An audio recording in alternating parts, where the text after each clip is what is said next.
అభివృద్ధి ప్రదాత మనందరి ఆరాధ్య దైవం చంద్రబాబు నాయుడు గారికి ఈరోజు జన్మదినం. ఇక్కడ మనమంతా కూడా సంతోషంగా చేసుకునే భాగ్యం మనందరికి వచ్చింది. తిరుపతి నియోజకవర్గ పార్లమెంటు ప్రజలందరూ కూడా వారికి అభివందనలు తెలియజేస్తున్నామని చెప్పి తెలియజేస్తున్నాం.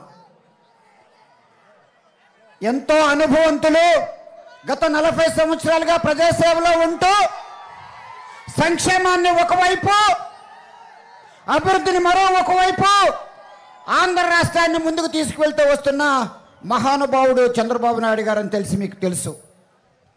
గత 5 సంవత్సరాలుగా ఒక్కసారి నాకు అవకాశం ఇవ్వండి, ఒక్కసారి నాకు అవకాశం ఇవ్వండి అని చెప్పి అవకాశం తీసుకున్న తర్వాత నిరంకుశ పాలనతో జగన్మోహన్ రెడ్డి గారు అహంకారంతో అవినీతితో కూరుకుపోయారని చెప్పి చెప్పడంలో ఏమాత్రం కూడా ఆశ్చర్యం లేదని చెప్పి తెలియజేస్తున్నా.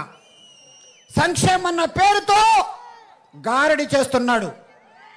ఏమాత్రం కూడా అందులో నిజమైన సంక్షేమం లేదని చెప్పి తెలియజేస్తున్నా. కేంద్ర ప్రభుత్వం డబ్బులతో కానీ, గ్రామంలో జరిగే ప్రతి ఒక్క అభివృద్ధి, సచివాలయం కానివ్వండి, రైతు భరోసా కేంద్రాలు కానివ్వండి, నాడు నేడు కానివ్వండి, ప్రతి ఒక్కటి కూడా కేంద్ర ప్రభుత్వం నుంచి మోడీజీ గారు ఇచ్చే పథకాలు, నిధులను తెలియజేస్తున్నా.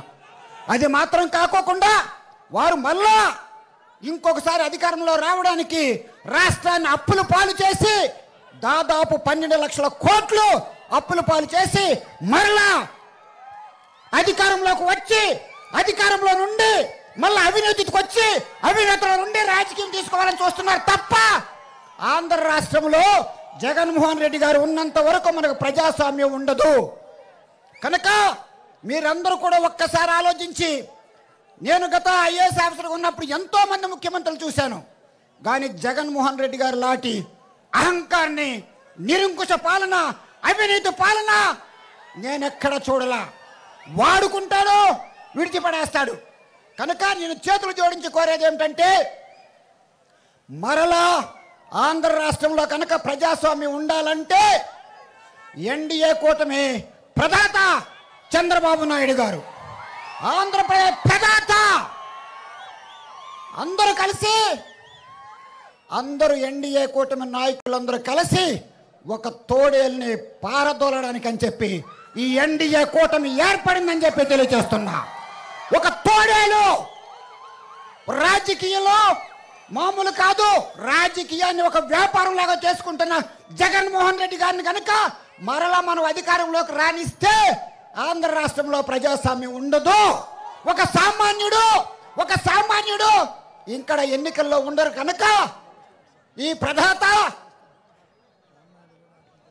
చంద్రబాబు గారు, అలాగే పవన్ కళ్యాణ్ గారు, మోడీజీ గారు కలిసి చక్కగా ఎన్డీఏ కూటమి ఏర్పాటు చేశారు. కనుక ఎన్డీఏ కూటమి అభ్యర్థులైన అనుభవంతులు, గత 40 సంవత్సరాలుగా ప్రజల సేవ చేసుకుంటూ ఈ సర్వేపల్లి నియోజకవర్గాన్ని ఎన్నో విధాలుగా అభివృద్ధి చేసిన సోమిరెడ్డి చంద్రమోహన్ రెడ్డి గారిని ఆదరించండి సైకిల్ గుర్తు మీద. రెండోది, నన్ను ఆదరించి నన్ను వైఎస్ఆర్ పార్టీ జగన్మోహన్ రెడ్డి గారు బయటకు పంపించేసినప్పటికి కూడా ఈ మహానుభావుడు చంద్రబాబు నాయుడు గారు నన్ను ఆదరించి నాకు మరలా ఎన్డీఏలో అవకాశం ఇచ్చినందుకు నా తరపున, నా కుటుంబం తరపున మనస్ఫూర్తిగా ధన్యవాదాలు తెలియజేస్తూ నన్ను కూడా ఆదరించండి. కేంద్ర ప్రభుత్వంలో మోడీ గారు, రాష్ట్ర ప్రభుత్వంలో చంద్రబాబు గారు డబుల్ ఇంజిన్తో పనిచేస్తాం. ఈ మహానుభావుడు చంద్రబాబు గారు ఏం చెప్పారో కేంద్ర ప్రభుత్వం నుంచి ఆ విధంగా నిధులు తీసుకొచ్చి తీర ప్రాంతాలు అభివృద్ధి చేస్తామని చెప్పి వీరి ముందు నేను ప్రమాణ పూర్తిగా తెలియజేస్తూ నాకు ఈ గొప్ప అవకాశం ఇచ్చినందుకు చంద్రబాబు గారు ధన్యవాదాలు తెలియజేస్తూ సెలవు తీసుకుంటున్నాను.